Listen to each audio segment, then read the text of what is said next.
여러분 안녕하세요. 어제 만나고 오늘 또 만납니다. 한 주간 잘 지내셨나요? 저희 한밤의 기막힌 투자 토요일, 일요일 방송의 진행을 맡은 반딧불이 김유정입니다. 저희는 매주 주말 밤 11시부터 11시 50분까지 함께하고 있는데요. 먼저 저희 방송 함께 하실 수 있는 방법 설명드리도록 하겠습니다. 지금 앞에 화면에 네모난 QR코드가 나가고 있을 텐데요. 핸드폰 기본 카메라 준비해 주신 다음에요. 이 QR코드 스캔해 주시면 URL 링크가 하나가 뜹니다. 손가락으로 꾹 터치해 주시면 바로 노란톡 들어올 수 있고요. 만약에 이 방법이 안 된다라고 하시는 분들은요. 문자 샵 3989 건당 100원으로요. 김본 두 글자 입력 후 보내주시면 바로 참여 가능한 링크 보내드리고 있으니까요. 지금 바로 노란톡에 접속해 주셔야지 우리 어제 언급됐던 히든 종목들 국내 주식, 해외 주식, 히든 종목도 받아볼 수 있고요. 추가적인 오늘 방송에 대한 교육 자료와 종목까지 받아볼 수 있으니까요. 지금 바로 들어와 주시길 바랍니다. 네, 저희 방송 같은 경우에는요. 시청자 참여 이벤트도 준비가 되어 있는데요. 저희 유튜브 댓글 그리고 팍스경제TV 시청자 게시판 또는 지금 앞에 있는 QR코드 통해서 노란톡 들어오셔서요. 여러분 주식에 대한 고민, 종목에 대한 고민 올려주시면요. 저희가 답변 잘 해드리고 있습니다. 또 그중에 뽑혀서 방송에 언급된 분들은요. 저희가 국내 주식, 해외 주식 관련된 교육자로 담겨져 있는 USB 보내드리고 있으니까요. 많이 참여해 주시면 좋을 것 같습니다. 네, 본격적으로요. 저희 일요일의 주인공이죠. 주식 잘 가르쳐주는 동네 백수 오빠의 김정철 본부장님 모시도록 하겠습니다. 안녕하세요. 네, 안녕하십니까. 네, 조금 전에 꽃단장을 하시던데. 제 참고로 이렇게 백수 오빠는 아니고요. 제 직업은 있습니다. 예. 근데 컨셉 자체가 백수 오빠 컨셉이었는데 직업은 항상 있다는 거 얘기 좀 잘 알아주시면 좋고 꽃단장은요.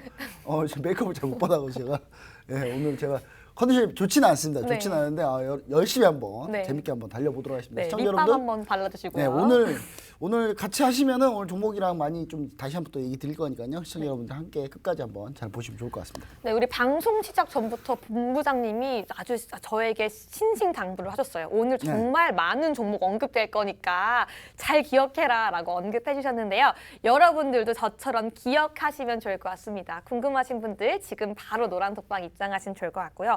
본부장님, 저는 여름 휴가를 유럽으로 한 일주일 반, 2주 정도 갈 계획을 하고 있는데요. 본인 계획이잖아요. 네. 남들은 허락을 하지 않았는데 이렇게 방송국에서 허락한 적이 없는데 본인만 지금 계획을 그렇게 세우고 있는 거예요. 그래서 제가 이 방송에 이제 의견 중에 언급을 하고 있는데 통보한다. 통보. 네, 다들 들어라. 하고 있는데 유럽에 가려고 제가 이제 비행기표를 알아보고 있어요. 네, 요즘에 장난 아닙니다. 요즘에 티켓 진짜 많이 팔린다고 하더라고요. 맞아요. 그래서 굉장히 많은 분들이 지금 계획하실 텐데 본부장님도 혹시 여름에 뭐 외국 휴가 계획하고 계신 거 있나요? 외국 휴가요? 저는 일단 티켓 중에 제일 많이 팔리는 곳이 어디냐 봤더니 유럽 쪽하고 그 다음에 하와이가 많이 팔린다고 해요. 그래서 하와이가 많이 팔리는데 저는 하와이를 한 2번 갔다 왔는데 한 번 더 가려고요. 하와이를 한 번 더 가서 좀 하와이에서 푹 쉬자 그냥. 아무것도 하지 말고 그냥 하와이 와이키키 해변에서 그냥 아예 그냥 누워서 그냥 서핑만 타고 그냥 아무 생각하지 말자. 이렇게 하고 있는데 여러분 걱정하지 마십시오. 톡방은 합니다. 제가. 노란쪽 메신저는 제가 그 와이키키 해변에 누워서라도 제가 매일 보고 할 테니까 그거는 걱정하지 마십시오. 요즘 세상이 어느 세상입니까? 요즘 세상이 통신으로 다 모두 다 연결되어 있는 세상이기 때문에 여러분 제가 가 있어도 여러분 주식 투자하시는 데는 전혀 무리가 없다. 근데 이게 하와이를 가고 싶어도 시청자 여러분들 이게 중요한 게 뭐냐면 러시아 우크라이나 전쟁이 빨리 어떻게 좀 끝나든가 해야지 하와이를 갈 수 있을 것 같아요. 왜냐하면 상황이 점점 안 좋아지고 있기 때문에. 근데 김유정 씨는 영국을 가신다는 건가요? 네, 유럽 어디? 스코틀랜드를 좀 가려고. 스코틀랜드를. 스코틀랜드. 그러니까 시청자 여러분 잘 생각해 보시면 아시겠지만 지금 티켓이 지금 티켓팅이 대단히 많이 이루어지고 있어요. 네, 그러니까 맞아요. 지금 어느 상황, 그러니까 여기서 제일 중요한 거 뭐냐면 우리가 코로나 전에는 어느 정도였나, 그리고 지금이 어느 정도냐를 비교하는 게 아주 중요합니다. 아주 중요한데 지금 어느 정도냐면 코로나 전에는 인천공항에 약 20만 명씩 하루 왔다 갔다 했어요. 근데 지금은 어느 정도냐면 4만 명, 5만 명 정도. 그러니까 약 4분의 1까지 떨어져 있는 상태고 이것도 올라온 거예요, 많이. 원래 10,000명밖에 안 됐다가 이게 좀 최근에 올라오기 시작한 거거든요. 자, 그러면 아직 5배는 더 가야 된다. 그렇죠. 5배는 더 가야 된다. 그리고 반대로 해외에서 입국한 사람이 엄청나게 많이 있어요. 제가 그걸 어디서 느꼈냐면 저희 집 앞이 JYP 엔터테인먼트거든요. 네. 예, 제 집 앞에 넘어지면 그냥 JYP 엔터테인먼트인데 네. JYP를 지나가다가 JYP 엔터테인먼트 옆에 그 만두집이 있는데 맛집이거든요. 그래서 만두를 사가려고 지나가고 있는데 네. 외국인들이 무려 한 7, 80명이 요즘이요? 옛날이 아니고? 지금 네. 지난주에 있었던 일입니다. 어. 외국인들 7, 80명이 모여가지고 그 만두집에서 줄을 서 있더라고요. 그래서 왜 줄을 서 있나 봤더니 그 만두집에서 만두를 팔 때마다 JYP 엔터테인먼트에 있는 연예인들의 그런 프로필 사진 같은 걸 주더라고요. 아, 마케팅 전략이 아주 기가 막힙니다. 진짜. 만두를 네. 사면 연예인 네. 사진을 받는다. 네, 사진 그거 받았는데 거기서 이제 외국인들이 그 만두를 여러분 외국인이라는 게 어떤 외국인 얘기들이냐면요. 백인, 흑인, 그냥 아랍계, 남미 다 섞여 있어요. 다 섞여 만두에 거의 있어가지고. 글로벌화네요. 네. 네, 다 섞여 있는데 제가 봤을 땐 저희 앞에 그때 무슨 행사를 한 것 같아요. 행사를 한 것 같긴 한데 네. 그런 의미로 좀 우리가 보자면, 그러니까 아웃바운드 나가는 사람만 보는 게 아니라 인바운드 수요도 보셔야 된다. 지금 네. 이제 인바운드 수요도 보셔야 되는 상황이 왔다. 그래서 오늘 시청자 여러분들이 반드시 이제 알고 계셔야 되는 거는 이런 리오프닝 관련주들에 대한 관심을 꼭 가지시고요. 이게 아직도 외국인 관광객 딱 봤을 때 4분의 1 수준이 5분의 1 수준이니까 앞으로 5배가 더 올라가야지 예전 수준을 맞추는 거거든요. 그래서 충분히 앞으로 더 갈 수 있다. 단 근데 국제 관계를 조금 더 보셔야 된다. 그러니까 중국과 사이가 안 좋아질 가능성이나 이런 걸 좀 명도하셔가지고 리스크를 좀 중국적으로 리스크를 좀 빠진 상태에서 해외 쪽에 글로벌하게 해서 돈을 벌 수 있는 리오프닝 업종 이런 업종 위주로 좀 보시는 게 좋지 않을까라는 생각을 좀 해봅니다. 네, 감사합니다. 네, 아무래도 말씀해주신 것처럼 뭐 5배가 더 기대할 수 있다고 하니까요. 앞으로 더 리오프닝 관련주 보면 좋을 것 같은데요. 이제 그 다음 주부터죠. 국내 입국하시는 분들 자가격리도 면제된다고 하고요. 그래서인지 이제 SNS에서 정말 티켓팅 하시는 분들 정말 많이 볼 수 있습니다. 그래서 그동안 보복 소비로 관심을 받던 뭐 명품 업종, 뭐 배달 업종 같은 것들과 함께 이런 여행 업종, 리오프닝 업종 간에 좀 지각 변동이 있지 않을까라고 조심스럽게 예상을 해보는데요. 네, 그럼 본격적으로 이제 우리 계속 이벤트 언급했던 노란톡방 이야기 넘어가 보도록 하겠습니다. 저희가 실제로 방송에서 언급되는 히든 종목이 있고요. 그 히든 종목들을요, 저희가 방송에서 언급하고 끝내는 게 아니라 정확한 타점 제시해드리기 위해서 노란톡에서 끊임없이 이어서 이야기 나누고 그리고 교육까지 이뤄지고 있습니다. 그렇기 때문에 노란톡 보면서 저희가 얼마나 수익이 잘 나고 있는지 보면 좋을 것 같은데요. 이번 주에도 정말 좋은 소식 많이 있었죠, 노란톡에서. 네, 한번 그냥 보면 좋을 것 여러분들한테 좀 같습니다. 얘기 드리고 싶은 건 뭐냐면 제가 지난주에 노란통 메신저에서 공개한 종목, 그러니까 네. 지난주 TV 방송 여러분 저 사람이 거짓말할 수도 있어 그렇죠. 생각하신 분들은 지난주 방송을 돌려보세요.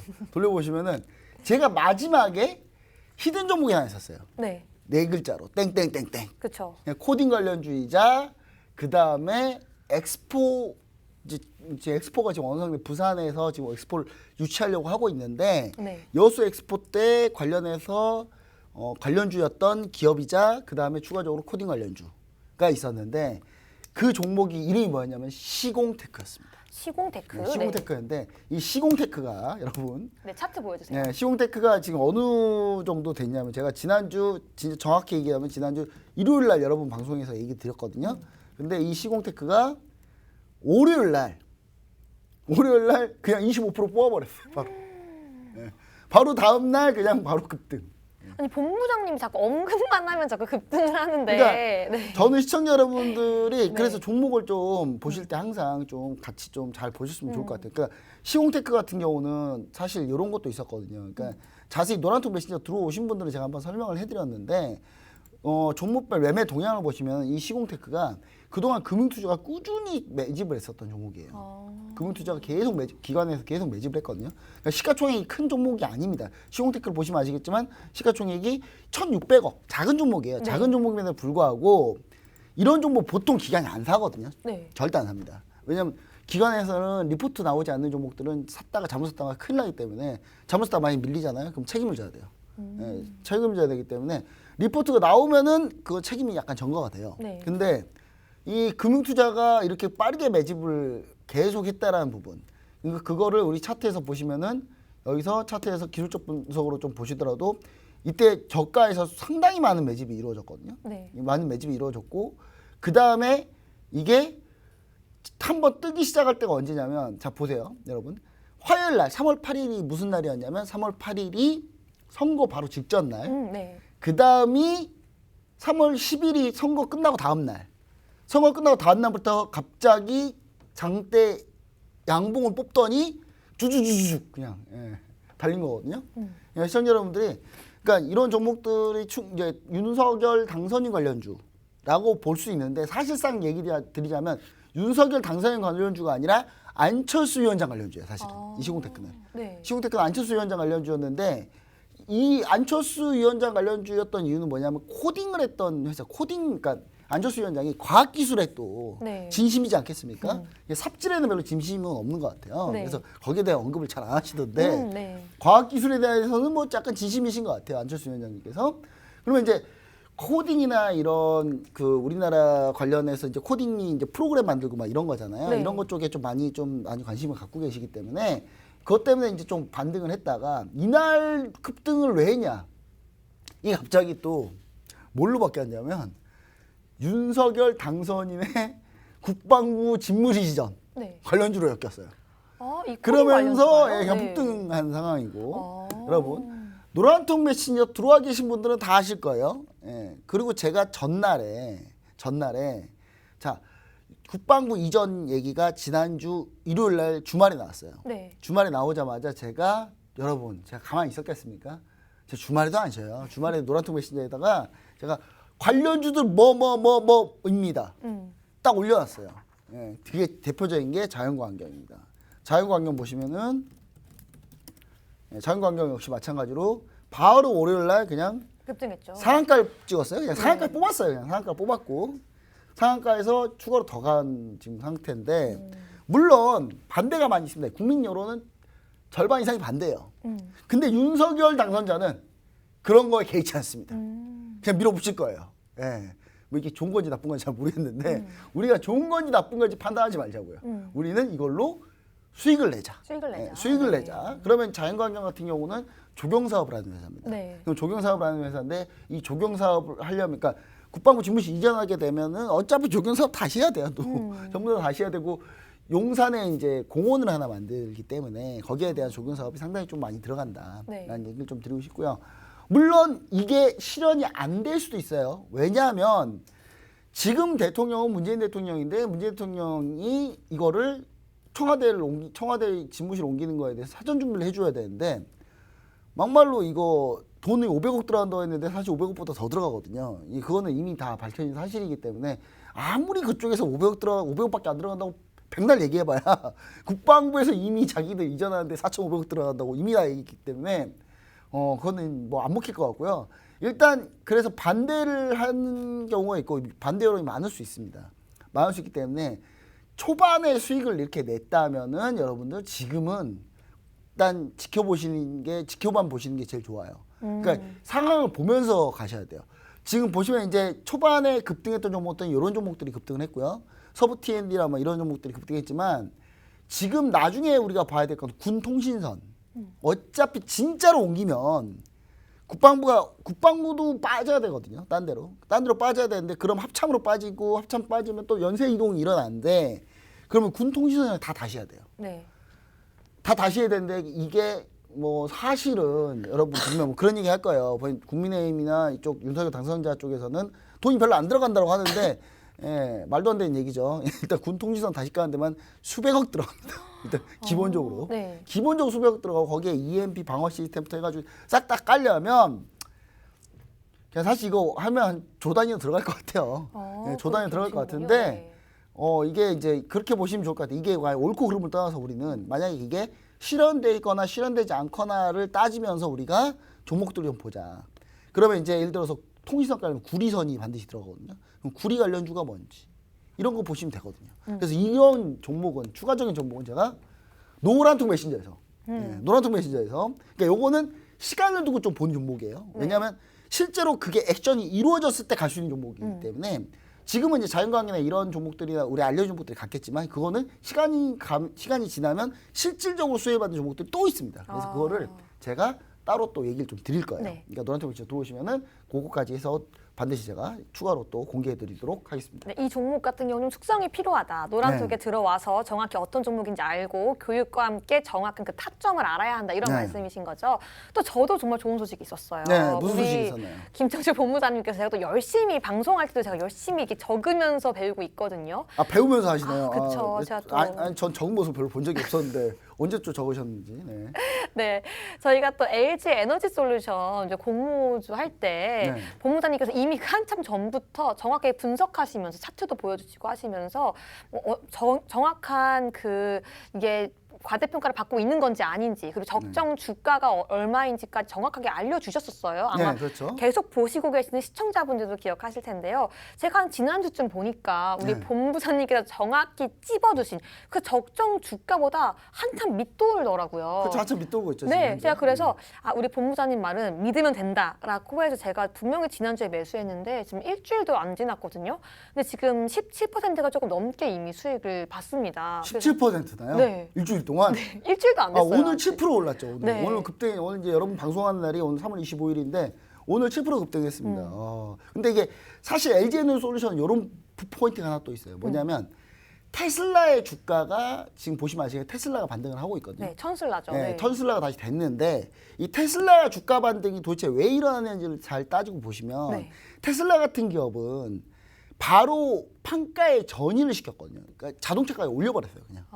그러니까 원가 상승에 대한 부담을 바로 판가로 올려버렸어요. 네. 근데 그게 판가로 올려도 팔려요, 테슬라.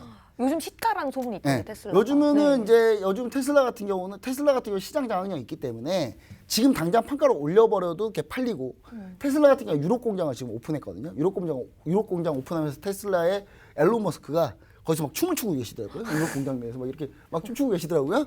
예, 그 영상이 여러분 너튜브 찾아보면 있을 거예요. 네. 예, 근데 그 이제 앨런 머스크가 그렇게 진행을 하면서 이제 테슬라가 올라오면서 LG에너지솔루션 어차피 테슬라에 납품을 하기 때문에 그래서 테슬라의 주가와 같이 연동돼서 LG에너지솔루션도 반등하고 있다고 보시면 좋을 것 같아요. 예, 그 그리고- 이유가 거기 있었군요. 네, 물론 악재는 지난주 한번 있었어요. 악재가. 네. 악재가 뭐가 있었냐면 이 LG에너지솔루션에 대해서 악재가 뭐냐면 경쟁사 CATL 중국의 CATL이 북미에다 공장 짓겠다라고 네. 했었어요.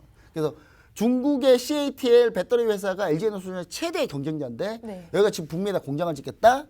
악재라고 볼 수 있겠죠. 네. 근데 저는 전혀 악재가 아니다. 왜냐? 어차피 중국하고 미국하고 사이가 틀어질 거예요. 그렇죠. 예, 중국의 CATL은 더 이상 사업을 못 할 겁니다.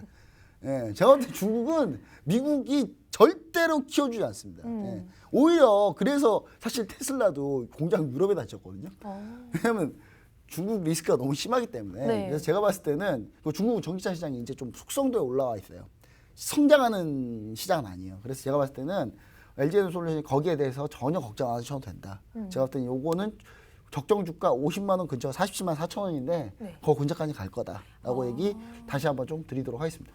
네, 감사합니다. 굉장히 많은 분들이 또 LG 에너지 솔루션 궁금하셨을 거예요. 또 저와 함께 다시 한번 본부장님께 여쭤보면서 짚어봤는데요. 이뿐만 아니라 또 궁금하신 것들, 또 우리 언급됐던 히든 종목까지 여러분 언급된 거 지금 기억해 주시고요. 궁금하신 분들은 지금 바로 QR코드 앞에 있죠. 핸드폰 기본 카메라로 스캔하셔서 들어오시면요. 여러분들도 계좌를 플러스로 빨간색으로 만들어 가시면 좋을 것 같습니다. 네, 저희 방송은요, 계속해서 이미 러시아, 우크라이나 전쟁이 일어나기 전부터요, 계속해서 이 지정학적 이슈를 저희가 분석해 왔습니다. 오늘도 저희가 러시아, 우크라이나 지정학적 이슈와 관련해서 투자 아이디어 저희가 계속 분석해 보고요, 최근 전환과 관련주들 움직임까지 확인해 보도록 하겠습니다. 네, 네. 전문가님. 여러분, 우크라이나 러시아 전선이 네. 전쟁이 대전환을 맞고 있습니다. 지금. 네. 대전환을 맞고 있는데 어떤 전환을 맞고 있냐? 우크라이나가 반격을 하기 시작했습니다. 드디어. 네. 반격을 하기 시작했는데 이 반격이 엄청나게 매섭죠. 지금 현재 러시아군이 키우 포위한 게 완전히 지금 다 밀려나고 있어요. 지금 계속. 자, 전선을 한번 보도록 하겠습니다. 자, 보시면은 자, 프리피아티 전선과 체르니우 전선이 주로 수도 키우를 포위하기 위한 전선이에요. 코노토프 전선도 마찬가지고요. 키이우를 포위를 했어요. 이렇게 포위했는데 키이우 서부에서 이르핀 전투에서 계속 치열하게 공방을 벌이다가 러시아가 잠깐 쉬고 있었어요. 그러니까 여러분 전쟁이 나면은 전쟁이 주공 라인과 조공 라인을 만든 다음에 거기에서 대공세를 벌이고 공세가 끝나면 이게 공세 종말점이라고 하는데 네. 지금 러시아는 이미 공세 종말점에 와 있어요. 네. 전부 다 소강생들 보이니까 그 공세 종말점에서 상대 국가가 반격을 하거든요. 이제 그거를 이제 반격을 현재 지금 우크라이나가 하고 있다. 그래서 서부 전선도 밀어냈고 동부에서는 난리가 났어요. 동부에서 체르니우 코노토프 이쪽 동부에 포위하고 있던 이 러시아군이 우크라이나가 반격을 하니까 싸우지 않고 30km까지 다 후퇴했어요. 싸워보지도 못 제대로 반격도 못 해보고 우크라이나군이 바로 공격하니까 바로 대부분이 어떻게 됐느냐? 러시아군이 항복을 합니다. 예측을 못했던 건가요? 반격에 대해서? 네. 러시아군들은 지금 내가 여기 왜 싸워야 되는지 몰라요. 아. 굳이 죽고 싶지 않은 거야, 자기. 네. 그러니까 우크라이나군이 쳐들어오니까 다시 들어오니까 러시아군이 나 항복할래 그냥. 다 항복해버리고 있습니다, 지금. 그래서 지금 러시아군이 제대로 전투다운 전투도 못하고 30km까지 밀렸다, 추가로. 지금 제가 봤을 때 우크라이나가 이길 가능성이 아주 높아졌어요, 지금 또. 네. 근데 이거를 이기기 위해서는 뭐가 중요했냐면 이 남부의 마리우폴이 아직까지도 버티고 있어요. 야, 정말 처절하게 버티고 있습니다, 지금. 와. 마리우폴이 지금 러시아는 이제 방향을 바꿨어요, 여러분. 네. 원래 러시아의 원래 목표는 뭐였냐? 이 돈바스 지역과 마리우폴을 함락시킨 다음에 크림반도까지 육로 교통로를 만들기 위한 게 원래 첫 번째 목적이었고요. 네. 두 번째 목적은 그러다가 좀 잘 되면 오데사까지 함락시켜서 여기 남부를 아예 싹 우크라이나를 바다를 아예 없애버리겠다. 라는 생각이었거든요. 지금 택도 없어요. 지금. 근데 그러기 위해서 이 수도 키이우와 하르키우 전선에서 우크라이나가 반격을 할 수 있었던 이유 중에 첫 번째가 뭐냐면 이 마리우폴이 아직까지도 함락이 안 되고 있습니다. 정말 대단하네요. 포위가 어마어마하게 지금 한 달 넘게 포위하고 있거든요. 네. 물과 식수는 예전부터 끊겼고 지금 마리우폴이 중심 시가지 쪽으로 지금 우크라이나 군이 다 몰려 있어요, 지금. 네. 러시아가 다 포위가 다 뚫고 들어가가지고 처절한 시가전을 벌쳐가지고 지금 마지막으로 여기 하나가 남았는데 여기가 지금 항복을 안 하고 있어요. 지금 러시아가 항복해라, 너네. 아니면 다 죽는다. 우크라이나군이 웃기지 마라, 우리 항복 안 한다. 소름이 돋아요. 네, 진짜 마리우폴이 너무 잘 버티고 있는데 네. 진짜 저는 만약 우크라이나가 여기서 승리를 하잖아요. 마리우폴에 있는 우크라이나군이 정말 영웅이다. 진짜. 여기는. 네. 근데 지금 여기에 러시아가 체첸군이랑 시리아군까지 다 데리고 와가지고 지금 마리우폴을 집중 공격하고 있는데 함락이 안 됩니다. 근데 마리우폴에 있는 러시아군들이 뭐라고 하냐면 체첸 반군하고 얘네들 놀러 왔다 여기 지금 SNS나 찍고 있다 지금 그러고 있는 상황이에요. 지금 그러고 있는 상황인데 여기서 또 재밌는 건 뭐냐면 여러분 이 아조프해에 사실 이쪽에 러시아 해군이 있어요. 네. 근데 우크라이나군이 그 포위되어 있는 상황에서 나와가지고 대전차 미사일로 러시아 함대를 격침시켰습니다. 정말 대단합니다. 진짜 네. 저는 전쟁 이렇게 너무 잘 싸워서 진짜 이렇게까지 싸우는 처음 봤어요. 저는. 네. 지금 러시아 해군 함정 한 대가 격침되고 상륙함 세 대가 반파됐어요. 그래서 지금 러시아 해군은 이쪽 근처 해군은요 이미 전력의 절반 이상을 잃었어요. 다 하루 만에.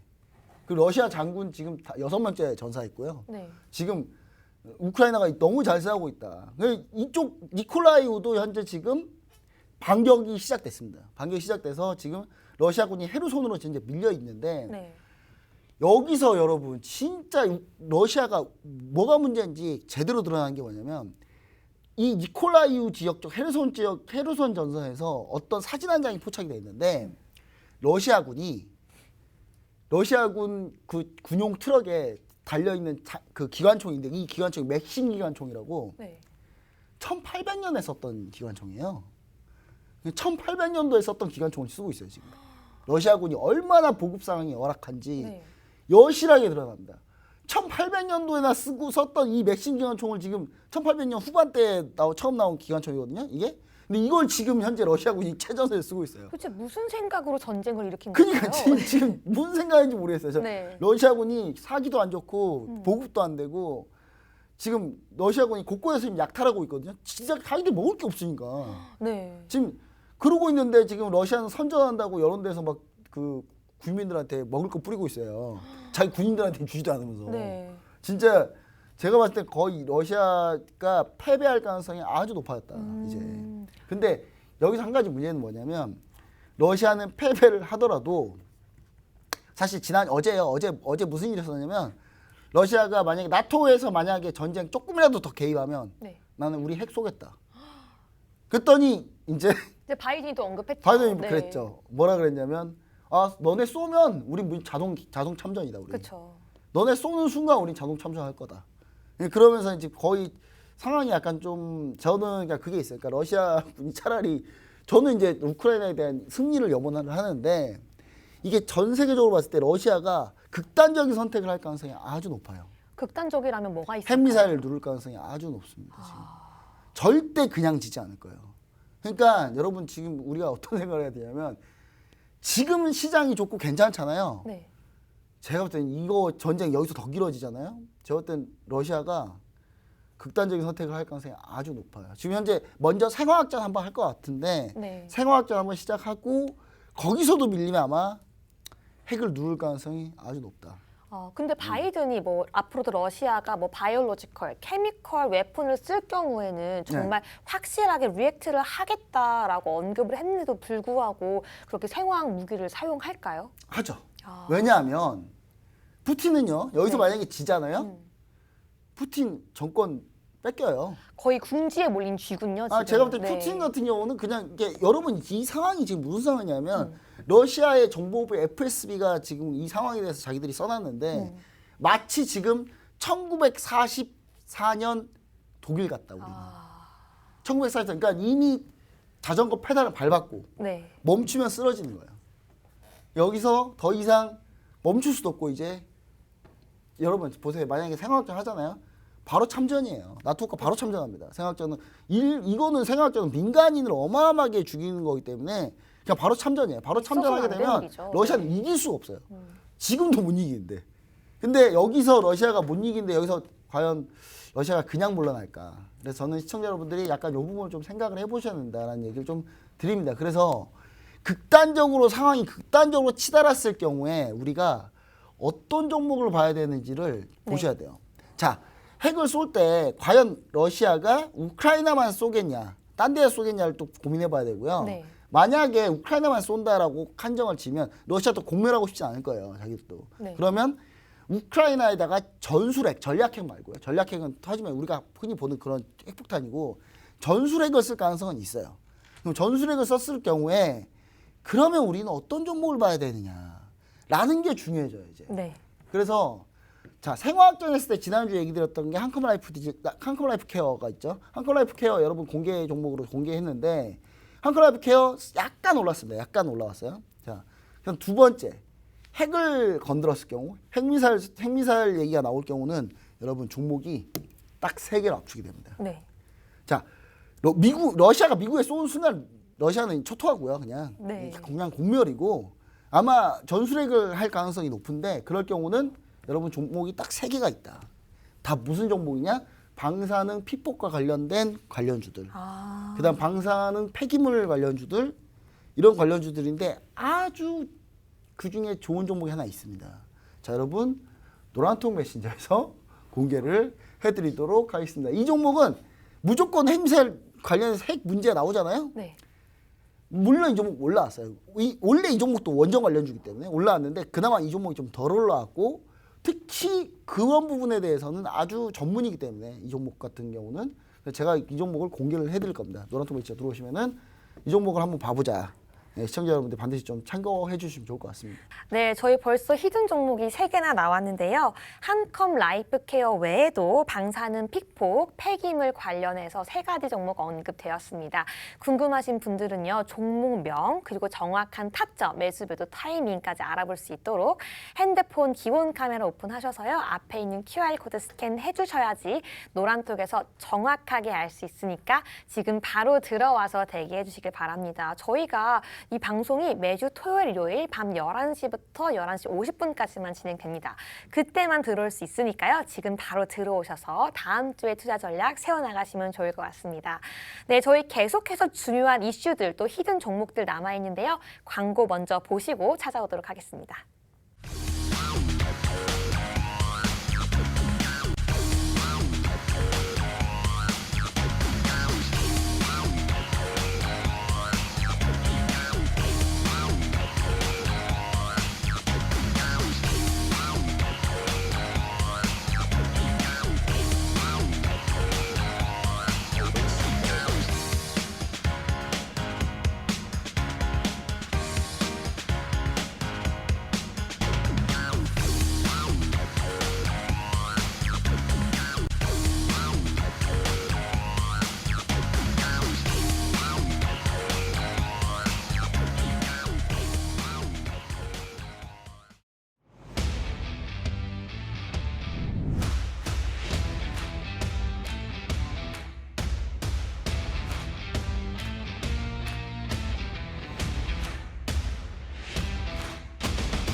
본 방송에서 제공하는 정보는 투자 판단에 대한 조언일 뿐 해당 종목의 가치 또는 상승 하락을 보장하지 않습니다.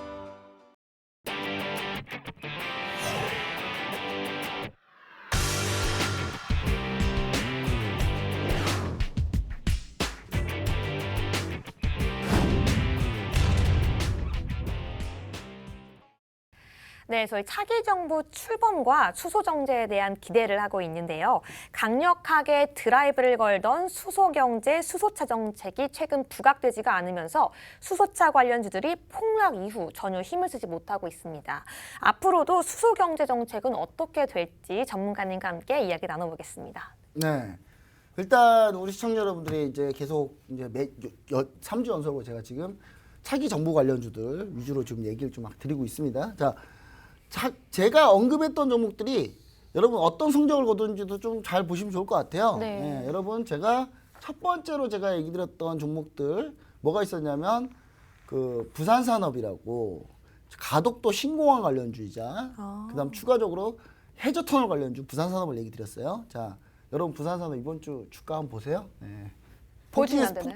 폭등했습니다. 자, 한번 차트 한번 볼까요? 그러면 한번 차트 한번 보겠습니다. 네. 자, 부산산업 자 폭등했습니다. 자, 보시면 아시겠지만 이날 16% 뽑았고요. 오늘 또 10%까지 갔다가 지금 보합으로 다시 끝났는데 자, 이렇게 종목들이 움직입니다. 아직 안 움직인 종목도 많아요. 동아지질부터 해서 네. 동아지질 움직이진 않았지만 우상향 하고 있죠. 계속. 계속 우상향 하고 있죠. 그다음에 이 동아지질 같은 경우에는 지금 진입 가능한. 지금도 가능하죠. 아. 여러분 당장 내일 매수하셔도 됩니다. 내일 매수하셔도 되는데 얘기는 노란통 메시지에서 정확하게 전략 포인트를 한번 들어보시고 관련해서 좀 판단해 보시면 좋을 것 같고요. 네. 그다음 추가로 또 동아지질 말고도 여러 가지 종목들이 있었는데 대한제강을 제가 한번 얘기 드렸었는데 대한제강 같은 경우는 한번 떴다가 밀렸어요. 이게 뭐냐면 우크라이나 제철소가 공격당하면서 유럽의 철강 수급이 불안하다. 그러면서 우리나라 철강주들이 조금 반등을 보였었는데 이게 다시 내려앉았습니다. 내려앉았기 때문에 대한제강 아직 포인트가 안 나왔다. 아직은. 타이밍이 안 나왔기 때문에 우리 시청자 여러분들 계속 그냥 일단 지켜보시자. 네. 지켜보시자고 얘기를 드리고 싶고 그 다음에 제가 2주차에 얘기 드렸던 게 뭐냐면 대한제강이 아니라 또 대한과학을 얘기 드렸어요. 네. 대한과학은 뭐냐면 안철수 위원장 관련주이며 과학기술 관련주인데 대한과학 보세요. 대한과학도 지금 꾸준히 올라가고 있습니다. 꾸준히 올라가고 있으니까 대한과학 같은 경우도 상당히 좀 괜찮다라고 보시고 계속 보고 있다 지금.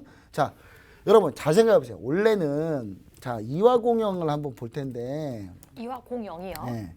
이화공영도 역시 마찬가지로 4대강 관련주 4대강 보건사업 할 때 이화공영이 다시 뜰 것이다라고 얘기 드렸잖아요. 네.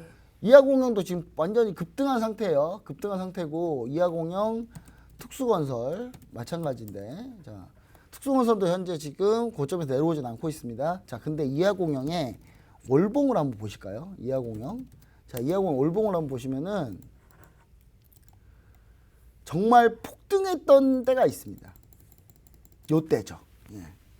이때가 어느 때냐면 이명박 정부가 처음 들어섰을 때. 아. 네.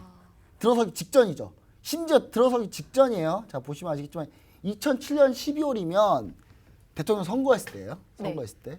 자 1월에 취임을 한 거고요. 1월에 취임을 했고요. 자 오히려 대선 테마주는 이렇게 전에 올라요. 전에.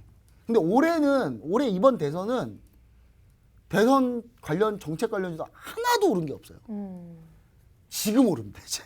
자 여러분 지금 시세가 지금 나온다는 거예요. 이제 앞으로 지금 날 거라는 거예요. 자 그래서 정책 관련주들은 우리가 꼭 계속 지켜봐야 된다라는 얘기를 좀 드리고 싶은데요.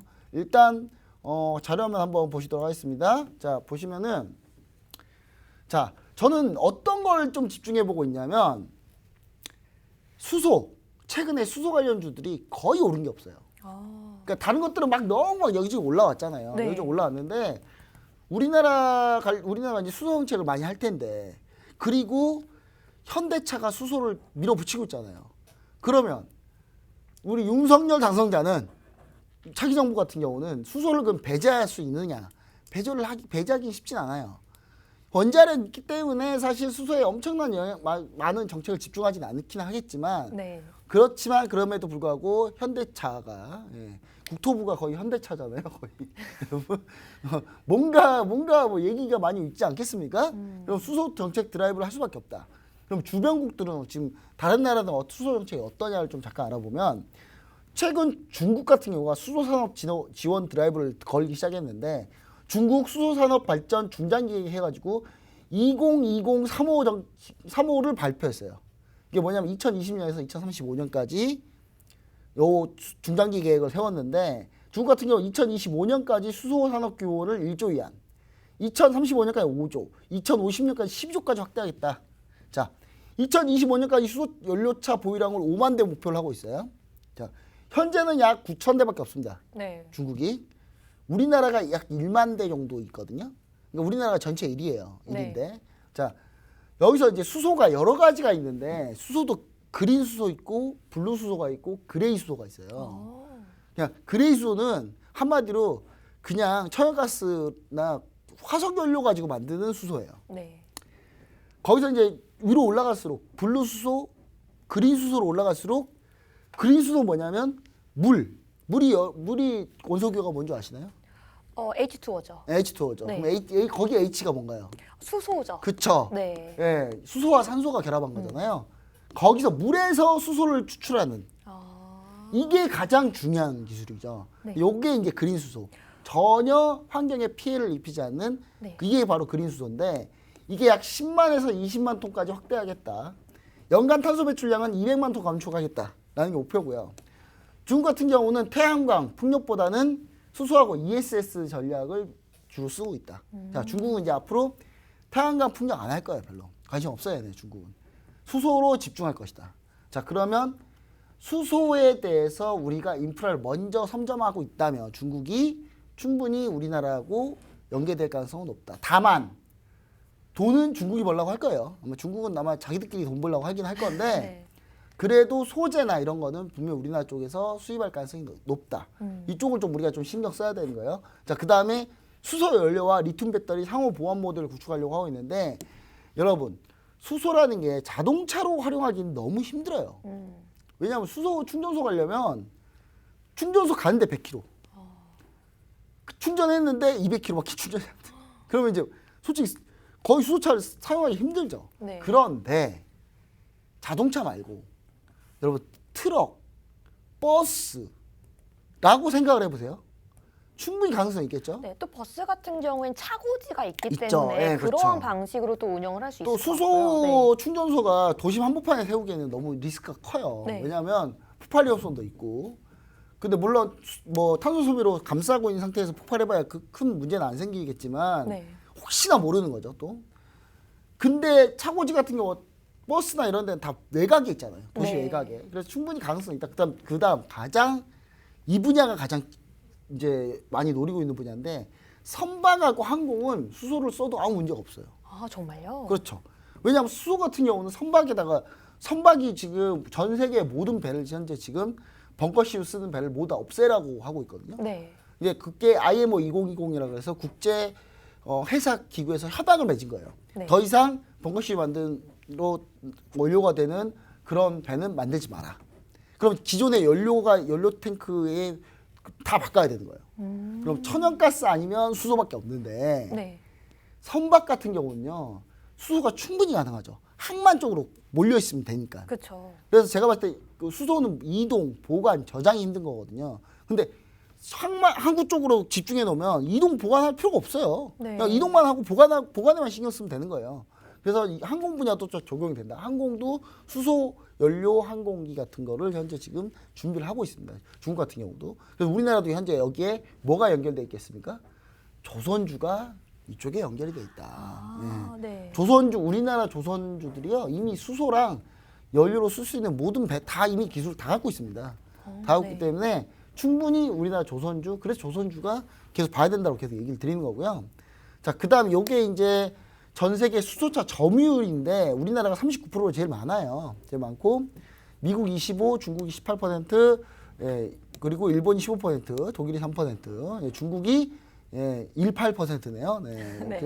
그냥 강조해 봤어요. 네. 그다음에 지금 독일 같은 경우가 노르웨이 대륙풍 파이프라인 구축을 해놓은 상태인데 노르웨이가 천연가스가 러시아 다음으로 많아요. 유럽에서. 네. 그럼 여기 독일이 지금 이미 독일이 러시아한테 못 받으니까 지금 누구한테 받아야 되겠습니까? 노르웨이한테 받아야 네. 되겠죠. 근데 노르웨이한테 이거만 받는 게 아니라 천연가스를 가지고 아까 얘기 드렸지만 그레이 수소, 그린 수소, 그레이 수소, 블루 수소를 만들 수 있다고 했잖아요.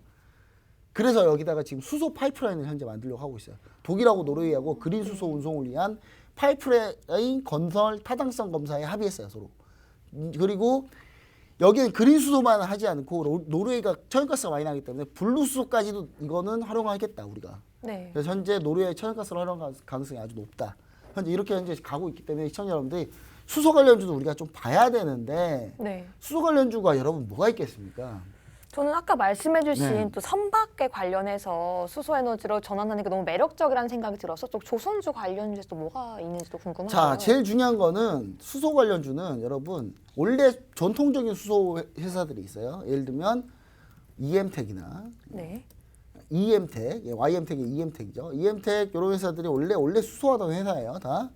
지금 보시면 아시겠지만 EM텍은 근데 다른 걸로 가는 겁니다, 여러분. 이거 EM텍이 주가가 수소 관련주 중엔 제일 높은데 네. 이거 지금 수소 이슈로 가는 거 아니에요. 어떤 이슈죠? 다른 이슈로 가는 겁니다. 이 보시면 아시겠지만 EM텍이라는 회사가 보시면 아시겠지만 이동통신 쪽 와이어리스 이쪽인데 전자담배를 하고 있어요. 그게 전자담배로 관련해서 가는 거기 때문에 이거는 전자담배 관련주라고 보시면 좋을 것 같고 지금 나머지 관련주들 같은 경우는 JN케이터 볼게요.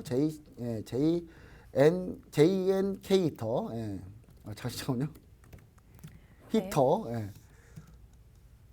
잠시만요. 이거 종목명을 너무 저도 오랜만에 쳐가지고 JN케이터인데 지금 보시면 아시겠지만 정말 주가가 끊임없이 밀리고 있어요. 지금. 자, 이런 종목들을 우리가 보자라는 건 아니고 자, 이 종목 같은 경우도 사실 나쁘진 않아요. 현재 왜냐하면 120 이동평균선, 60 이동평균선 다 지금 상향 돌파하려고 하고 있거든요.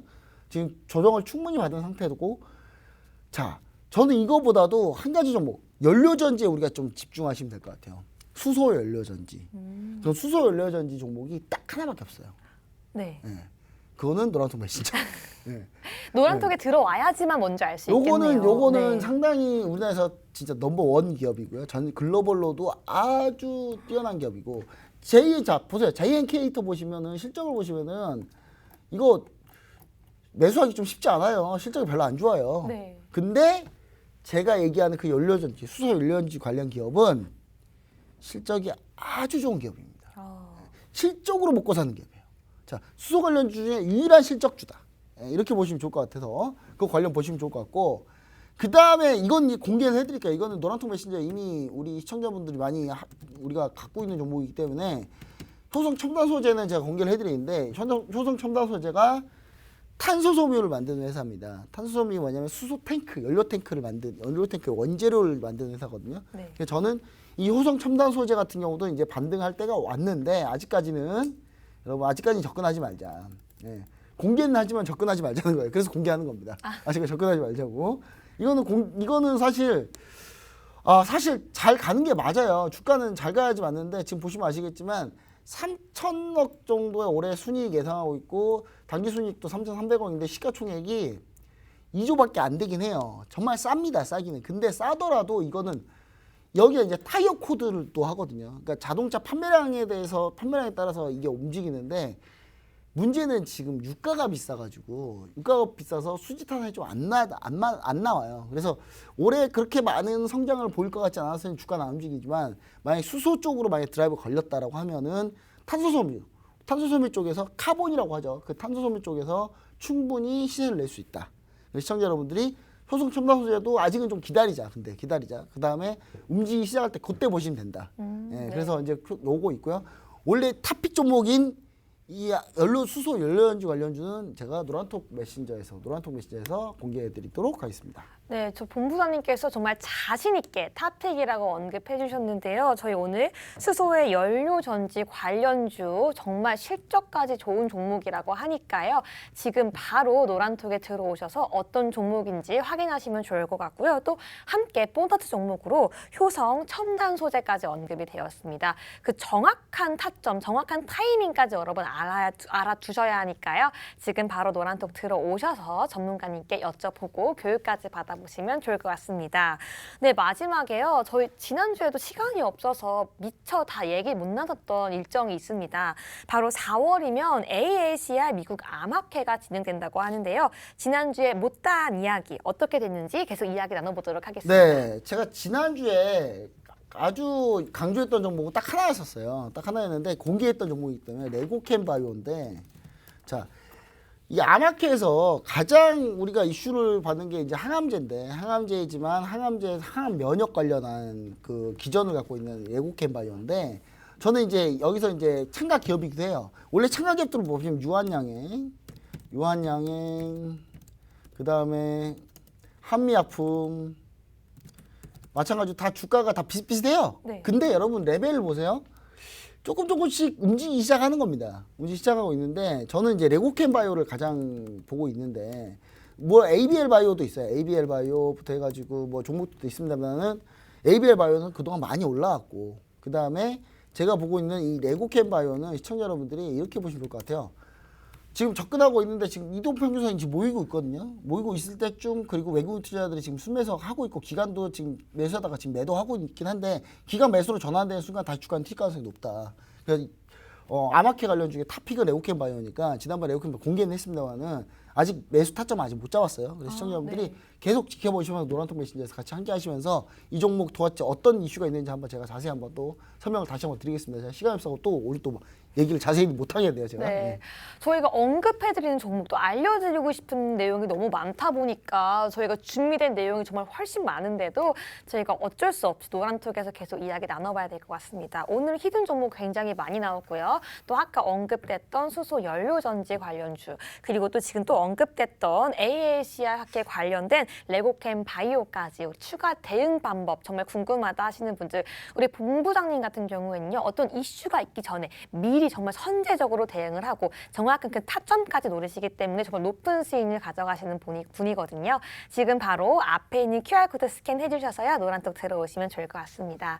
네, 저는 이번 주 일요일에도 저희는 정말 촘촘하게 투자 전략 세워보기 위해서 본부장님과 함께 교육 진행해 봤는데요. 못다한 이야기는 노란톡에서 이어가 보기로 하고요. 저희는 다음 주 토요일 저녁 11시에 다시 찾아뵙도록 하겠습니다.